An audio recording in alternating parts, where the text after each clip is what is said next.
আসসালামু আলাইকুম। আমি চাঁপাইনবাবগঞ্জ থেকে নাহিদ বলছি। আজকে আমরা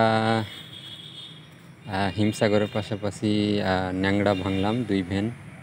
2 ভ্যানে টোটাল হচ্ছে যে 20 মনের কাছাকাছি আম। ওইখানে আরও আম ভাঙা হচ্ছে 2 ভ্যান। এই যে ভ্যানে নিয়ে যাবে কনসার্ট বাজার। এখন বাজে 10টা, আমাদের 2 ভ্যান আম ভাঙা হয়ে গেছে। আমরা মাত্র 2 জন মিলে আম ভাঙি, আমি আর আরেকজন গাছে উঠে। এই যে দেখেন, এইগুলো একটা ডালির ওজন হচ্ছে যে 100 কেজি করে, 100 কেজি প্লাস আর কি। তো 8টা ডালিতে 800 কেজি, 800 কেজিতে হচ্ছে যে 16 মন, মানে 16 মন না, 20 মনের কাছাকাছি এইগুলো। এটা হচ্ছে যে ফজলি আমের বাগান। এখনও ন্যাংড়ার আরও আছে, ন্যাংড়া এই বাগানেই আছে 60 মনের মতো আর কি। এই যে